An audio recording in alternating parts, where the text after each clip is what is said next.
Quand j'étais un jeune homme, grandissant à New York, j'ai refusé de prêter serment au drapeau. Évidemment, j'ai été envoyé au bureau du principal. Et il me demanda « Pourquoi tu ne veux pas prêter allégeance? Tout le monde le fait. » J'ai répondu que tout le monde croyait que la Terre était plate, mais ça ne voulait pas dire qu'elle l'était vraiment. Je lui ai expliqué que l'Amérique devait tout ce qu'elle possédait à d'autres cultures et à d'autres nations, et que je préférais plutôt prêter allégeance à la Terre et à tous ses habitants. Inutile de dire qu'il ne fallut pas longtemps avant que je quitte complètement l'école. J'ai donc installé un laboratoire dans ma chambre. J'y ai commencé à étudier la science et la nature. J'ai alors réalisé que l'univers tout entier est régi par des lois, et que l'être humain et toutes les sociétés entières étaient soumises à ces lois. Puis vint la crise de 1929, ou ce qu'on appelait à l'époque la Grande Dépression. Je ne comprenais pas pourquoi des millions de gens étaient sans travail, sans abri ou affamés, alors que toutes les industries étaient bien là et que les ressources n'étaient pas plus rares.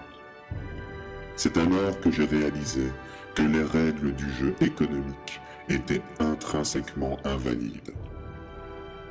Peu de temps après, vint la Seconde Guerre mondiale, où les différentes nations se sont systématiquement détruites les unes les autres.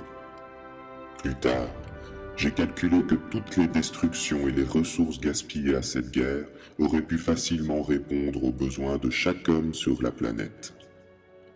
Depuis ce temps-là, j'ai observé l'humanité mettre en œuvre sa propre extinction. J'ai constaté que les précieuses ressources limitées étaient systématiquement gaspillées et détruites au nom du profit et du libre marché. J'ai vu les valeurs sociales réduites aux notions factices du matérialisme et de la consommation aveugle. Et j'ai observé les pouvoirs monétaires prendre le contrôle des structures politiques des sociétés prétendument libres. J'ai 94 ans désormais, et je crains que ma conclusion soit la même que ce qu'elle fut il y a 75 ans. This shit's got to go.